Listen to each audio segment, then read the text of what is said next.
Assalamualaikum warahmatullahi wabarakatuh. Perkenalkan, nama saya Siti Fatimah, Prodi Tadris Bahasa Indonesia semester 4. Yang saya takdimi pengasuh Pondok Pesantren Zainul Hasan Genggong, yakni Al-Mukarram Kiai Hasan Mutawakil Allah SHMM.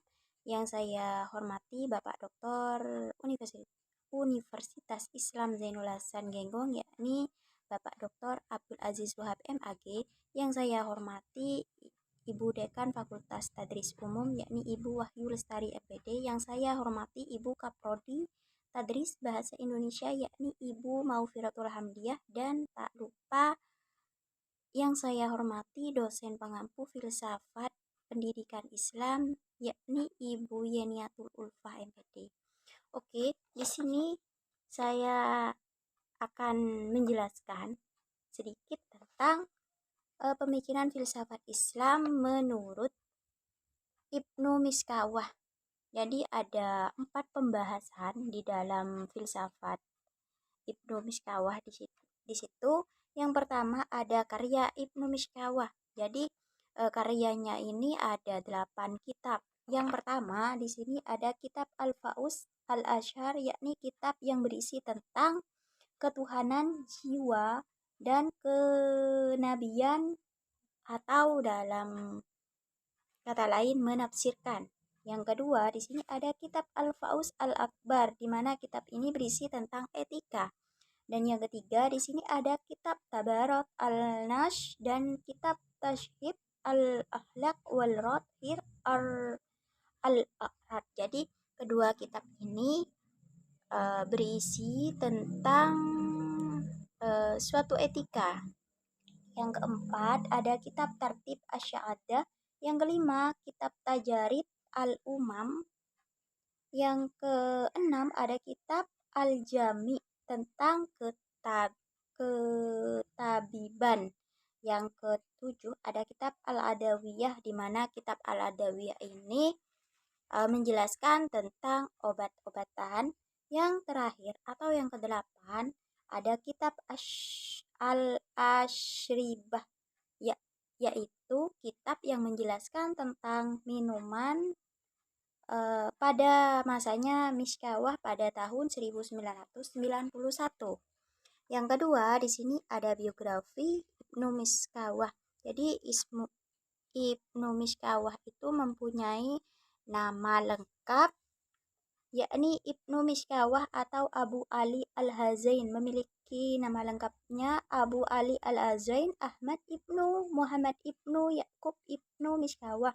Jadi lahir pada tahun 320 Hijriah atau setara dengan 932 Masehi di Rai, dan meninggal di Isfahan pada tanggal 9 Safar 412 Hijriah atau setara dengan 16 Februari 1030 Masehi. Jadi Miskawah ini merupakan penganut Syiah. Yang ketiga di sini,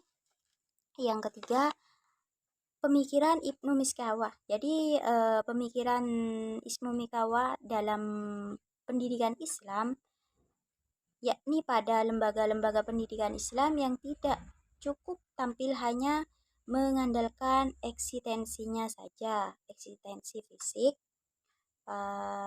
melainkan lebih dari itu harus mengedepankan pola-pola penyelenggaraan yang terpercaya. Jadi dalam masanya Ibnu Miskawah ini tidak harus mengedepankan yang namanya pola-pola pikir yang dapat dipercaya seperti itu. Jadi profesional dan menomorduakan unsur bisnis dalam pelaksanaannya. Jadi Ibnu Miskawah ini tidak mau atau menomorduakan yang namanya bisnis. Yang terakhir, yang keempat di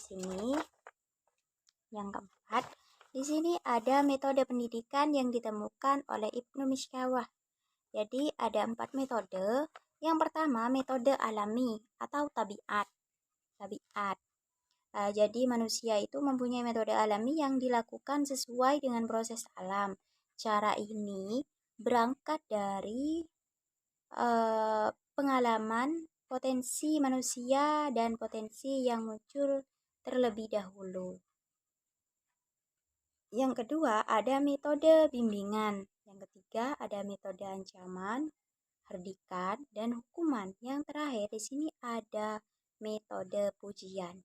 Yang terakhir, metode pujian ini mengacu semisal kalau kita mendidik menjadi seorang pendidik, maka siswa yang dididik kita itu meskipun mempunyai keterbatasan, kita patut memujinya seperti itu. Misalkan meskipun dia tidak tahu, jangan memojokkan seperti itu. Ini menurut Ibnu Miskawah. Mungkin hanya itu saja yang bisa saya sampaikan. Kurang lebihnya mohon maaf. Assalamualaikum warahmatullahi wabarakatuh.